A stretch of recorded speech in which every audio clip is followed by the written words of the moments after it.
Sauce TV ప్రేక్షకులకు నా నమస్కారాలు. నా పేరు చిన్ని శ్రావణ్ కుమార్, చార్టర్డ్ అకౌంటెంట్ని. నెల్లూరులో సిఏగా ప్రాక్టీస్ చేస్తూ ఉన్నాను.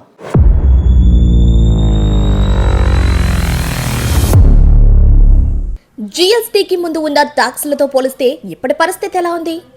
జిఎస్టీ ఇంట్రడక్షన్ ముందు చాలా రకాల ట్యాక్స్ ఉండేటివి. ఆ పలు రకాల ట్యాక్స్లు అన్నింటినీ సబ్జ్యూమ్ చేసిన తర్వాత జిఎస్టీ రావడం జరిగింది. అంటే ఇంతకుముందు కస్టమ్స్ డ్యూటీ ఉండేది, ఎక్సైజ్ డ్యూటీ ఉండేది, సర్వీస్ ట్యాక్స్ ఉండేది, వ్యాట్ ఉండేది. సో ప్రతి స్టేజ్లో కూడా ఏ స్టేజ్లో ఆ స్టేజ్లో వేరే వేరే చట్టాలు అయిపోయేసరికి ఇవన్నీ యాడ్ అయ్యి దాని కాస్ట్ పెరుగుతూ వస్తుంది. ఫైనల్గా కన్జ్యూమర్ దగ్గరికి ఇవన్నీ కనిపించం. కాస్ట్ మీద వ్యాట్ వేసి ఆ వ్యాట్నే ఇన్పుట్ కింద తీసుకుంటూ రావడం జరుగుతుంది. జిఎస్టీ అయితే వచ్చేసరికి మనకు స్టార్టింగ్ నుంచి కూడా ఆ జిఎస్టీనే క్యారీ ఫార్వర్డ్ అవుతూ రావడం జరుగుతుంది. సో సర్వీస్ ట్యాక్స్ ప్లేస్లో కానీ, సెంట్రల్ ఎక్సైజ్ ప్లేస్లో కానీ మొత్తంగా జిఎస్టీనే ఉంటుంది. సో ఇక్కడ కాస్ట్కి యాడ్ అయ్యేది ఉండదు. ప్రతిదీ కూడా జిఎస్టీ సపరేట్గా వచ్చి అల్టిమేట్గా మీకు ట్యాక్స్ మీద ట్యాక్స్ పడే భారం తగ్గిపోయింది. సో స్ట్రైట్ అవే కన్జ్యూమర్ దగ్గర నుంచి మనం జిఎస్టీ వసూలు చేసి గవర్నమెంట్కి ఇవ్వడం జరుగుతుంది. సో దీనివల్ల కాస్ట్ తక్కువ ఉంటుంది, జిఎస్టీ సపరేట్గా ఉంటుంది. సో అందుకే జిఎస్టీ ఇంట్రడ్యూస్ చేసినప్పుడు ఏంటంటే రెవెన్యూ న్యూట్రల్ మోడల్ పెట్టారు. అంటే ఇనీషియల్గా వాళ్ళకి ఎంతైతే ట్యాక్స్ వస్తుందో ఈ రెవెన్యూ కొత్త జిఎస్టీ ఇంట్రడక్షన్ వల్ల ఆ ట్యాక్స్ ఏదైతే ఎలాంటి నష్టం లేకుండా గవర్నమెంట్కి సేమ్ అదే విధంగా ట్యాక్స్ వచ్చేలాగా రెవెన్యూ న్యూట్రల్ మోడల్ పెట్టడం జరిగింది.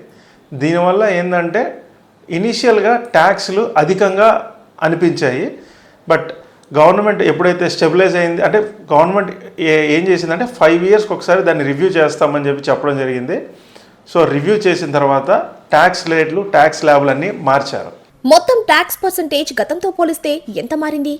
జిఎస్టీ ఇంట్రడ్యూస్ చేసినప్పుడు 0%, 5%, 12%, 18%, 28% ప్లస్ సెస్ ఉండేది. ఈ సెస్ ఇవన్నీ వచ్చా సిన్ గూడ్స్ మీద వేసేవాళ్ళు. సిన్ గూడ్స్ అంటే టొబాకో ప్రోడక్ట్స్, వాటి మీద వేస్తూ వచ్చారు. అయితే కొత్త జిఎస్టీ వచ్చిన తర్వాత 0%ని అట్లా కంటిన్యూ చేస్తూ 5%, 18%, 40% ఇట్లా ఇవ్వడం జరిగింది.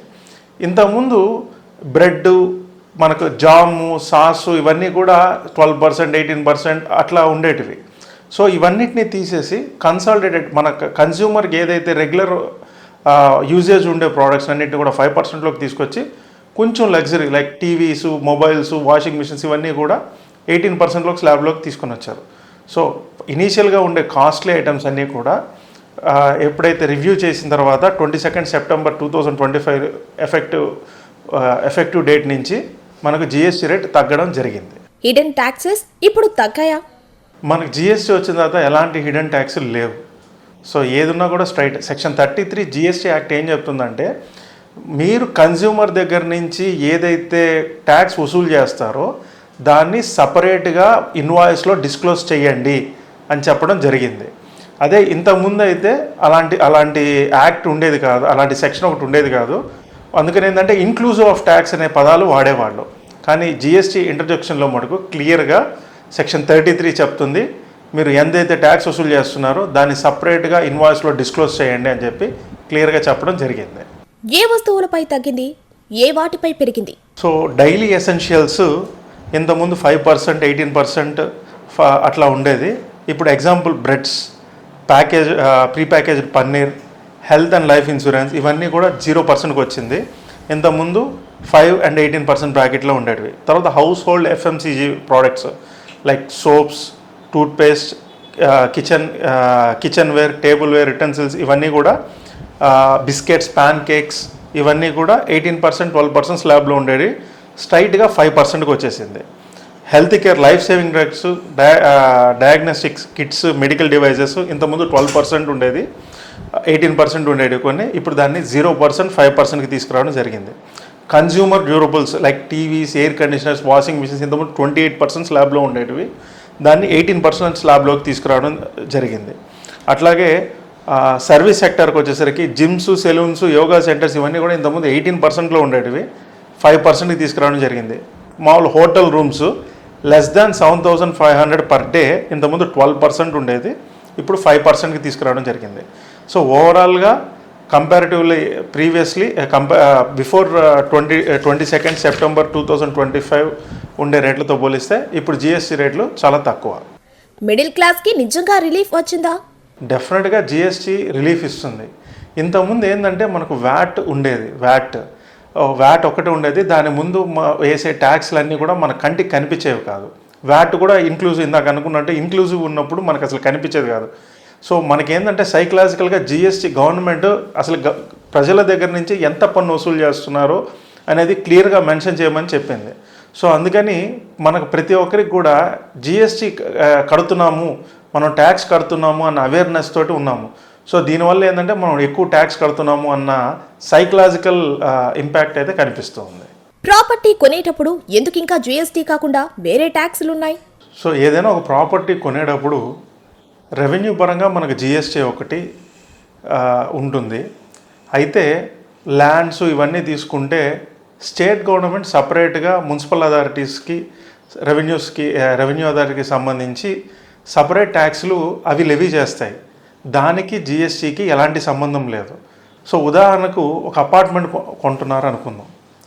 Apartment affordable housing scheme, non affordable housing scheme కింద రెండుగా డివైడ్ చేయడం జరిగింది. సో అఫోర్డబిలిటీ హౌసింగ్ స్కీమ్ అయితే స్ట్రైట్ అవే 1%. అఫోర్డబుల్ హౌసింగ్ స్కీమ్ ఏదంటే ఢిల్లీ, కలకత్తా, బెంగళూరు, చెన్నై, ముంబై, హైదరాబాద్ ఈ రీజియన్స్లో 60 స్క్వేర్ మీటర్స్ అంటే 645 SFT కార్పెట్ ఏరియా ఇంతకంటే తక్కువ ప్లస్ 45 lakhs లోపల ఉంటే దీనికి only 1%. So other than metro cities దీన్ని 968 SFT చెప్పారు. ఇది carpet area less than 45 lakhs ఉండాలి. దీనికైతే 1% ట్యాక్స్ పడుతుంది. ఇది కాని పక్షంలో స్ట్రైట్ అవే 5% పడుతుంది. పెట్రోల్, డీజిల్ ఎందుకు ఇంకా జిఎస్టీలోకి రాలేదు? డెఫినెట్గా ఈ ప్రజెంట్ ఉండే రేట్లకి పెట్రోల్, డీజిల్ కనుక జిఎస్టీ పర్వ్యూలోకి వస్తే రేట్లు తగ్గుతాయి. కాకపోతే మనకేంటంటే జిఎస్టీ కౌన్సిల్లో అన్ని రకాల స్టేట్స్ భాగస్వాములు అవడం జరిగింది. సో అందరూ యాక్సెప్టెన్స్ ఉంటే కానీ ఇది పెట్రోల్ని, డీజిల్ని మన జిఎస్టీ పరిధిలోకి తీసుకురాలేని పరిస్థితి గవర్నమెంట్కి ఉంది. సో అందరూ కనుక ఏకకంఠంతో తీసుకురావాలి అని కూర్చుంటే డెఫినెట్గా ఈ పెట్రోల్ అండ్ డీజిల్ జిఎస్టీ పరిధిలోకి తీసుకుని వస్తారు. మనం కడుతున్న జిఎస్టీలో రాష్ట్రానికి ఎంత, కేంద్రానికి ఎంత వెళ్తోంది?